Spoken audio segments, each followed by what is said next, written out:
It all started on a Tuesday. Just a regular Tuesday, or so I thought. Nothing seemed out of the ordinary. The sky was clear, the air was crisp, and the city was buzzing with its usual energy. Not exactly the day you expect your world to end, or at least drastically change. But that's how it happened in Neo Veridia, a city that prided itself on its technological advancements and unwavering progress. The city was a glowing hive, a testament to human ingenuity and ambition. Flying cars zipped between skyscrapers, a constant stream of light and motion. Neon towers pierced the sky, their vibrant colors reflecting off the clouds. Holograms flickered everywhere, advertisements and announcements blending seamlessly into the urban landscape. It felt invincible, a beacon of progress that could withstand anything. A place where technology reigned supreme and the future seemed limitless. Then without warning, everything went dark. The lights, the sounds, the very pulse of the city all vanished in an instant. No flicker, no surge, just instant, suffocating blackness. A darkness so complete it felt like the city was holding its breath. The hum of machines, the whir of sky racers, the chatter of the network, all gone, replaced by an eerie silence that was more terrifying than any noise. For the first time in a century, Neo Veridia was silent, stripped of its technological heartbeat. Sky racers drifted aimlessly, some lost power and plummeted towards the ground. Maglev trains froze mid-air, suspended between stations like forgotten toys. People were trapped in buildings, in vehicles, in the very fabric of a city that had suddenly turned against them. Panic began to set in. The robot citizens, automatons, stood motionless on the street, their usually bright eyes now dark and lifeless.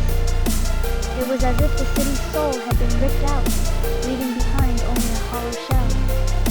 And that's where my story begins, not in the gleaming towers or the bustling streets, but in the sudden, terrifying darkness. Not with a bang or a grand explosion, but with a spark, a flicker of hope in the overwhelming darkness. I wasn't a hero or a genius, just Leo, a kid stuck in his room trying to finish his homework when the world as I knew it ended. Little did I know the end of the city's light was the beginning of mine, a chance to step out of the shadows and into the unknown. It's wild how one moment of darkness can lead to something so bright, how the absence of light can reveal a path you never knew existed. But that's the thing about origin stories. They never start when you expect them to. They often begin in the most unexpected and chaotic moments. This is mine, the story of how a regular kid became something more in a city that had lost its way. And it all began the night the lights went out, the night Neo Veridia plunged into darkness, and a new chapter began. So who was I before all this? Before the chaos, before the wardens, before everything changed? Just Leo Vance. An ordinary name for an ordinary kid. 13, living a quiet life in Sector Gamma with my ever-present AI companion, Bolt. Sector Gamma was average, a perfectly balanced blend of the mundane and the futuristic, neither rich enough to be glamorous nor poor enough to be desperate, and I fit right in, blending seamlessly into the background noise of the city.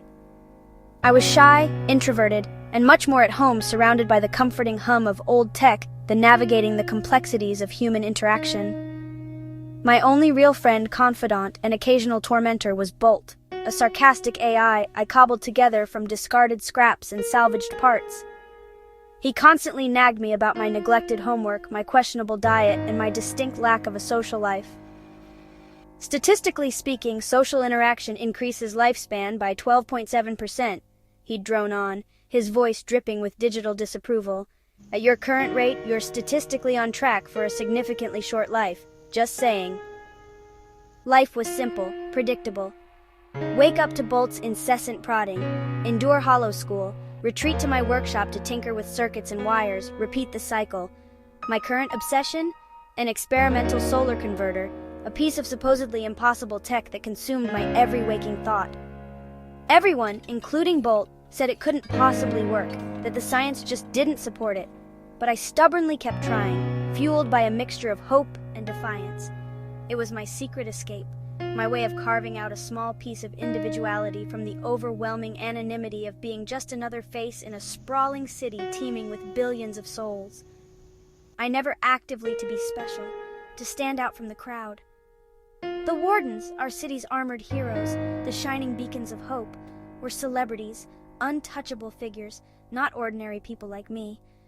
They lived in gleaming towers that pierced the clouds, symbols of power and prestige.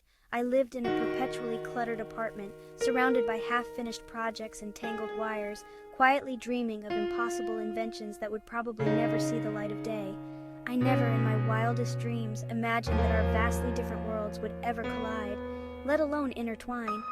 I was just a kid from the middle sectors, perfectly content to be invisible, to fade into the background. Until the citywide blackout plunged everything into darkness and irrevocably changed everything I thought I knew about my life. The blackout hit while I was hunched over my solar converter running a diagnostic. My room went pitch black. Bolt was offline, his blue orb dark for the first time ever. I fumbled for a light stick, knocking over data chips. Classic Leo. The silence was unnerving. This wasn't a normal outage. I reached for the converter, desperate for something to control. Then a live power cell fell onto the main conduit.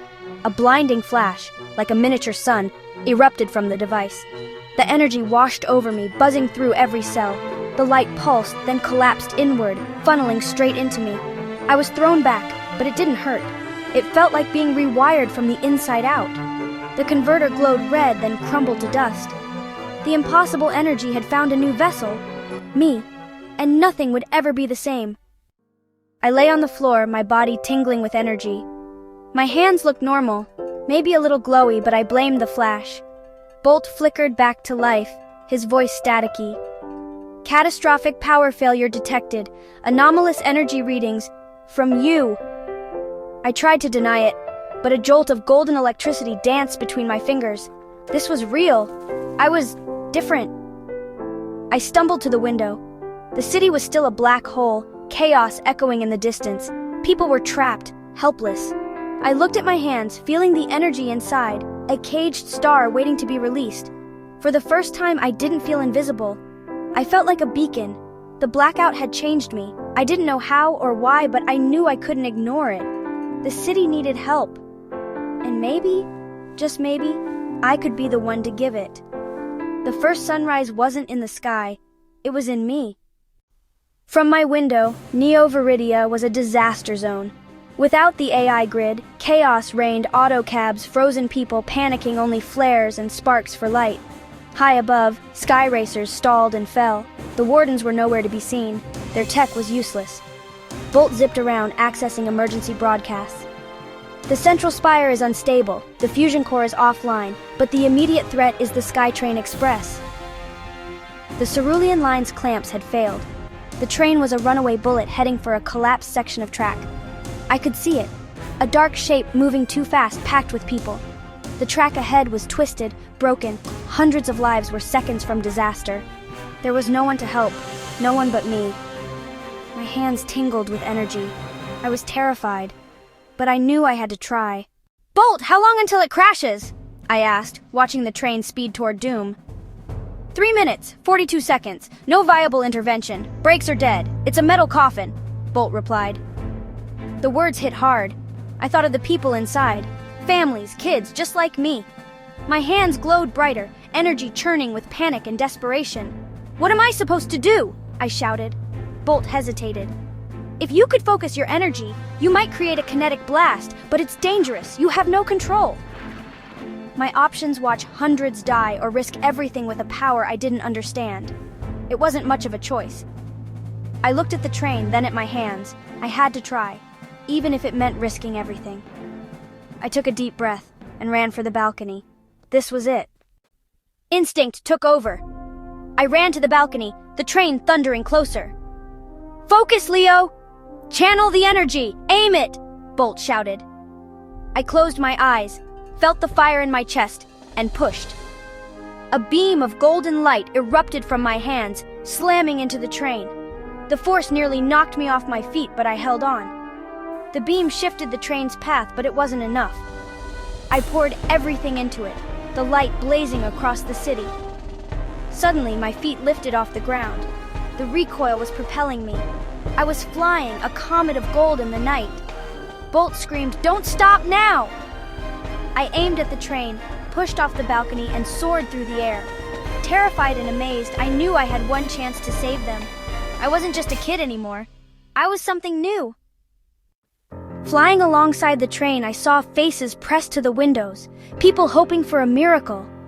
I unleashed a wave of solar force, pushing against the train's momentum. The strain was overwhelming, every muscle screamed, my vision blurred. The train screeched, sparks flying, but it slowed. "It's working! Just a little more!" Bolt urged. I dug deep, the fire in my chest burning hotter. With a final shove, the train stopped, its front car hanging over the abyss. Silence. The city held its breath. Then I collapsed, the energy gone. I plummeted toward the street, sure I was done for. But a warden's grappling hook snagged me, pulling me to safety. He stared at me, stunned. "Who? What are you?" I didn't have an answer. Not yet. The questions were swirling, the pressure mounting. I knew I had to get out, to think, to breathe. So I slipped away, melting back into the city's shadows before the warden could ask more, before I had to face the music. Back in my apartment, the familiar hum of the place was almost comforting. Bolt hovered close, his usual snark surprisingly absent.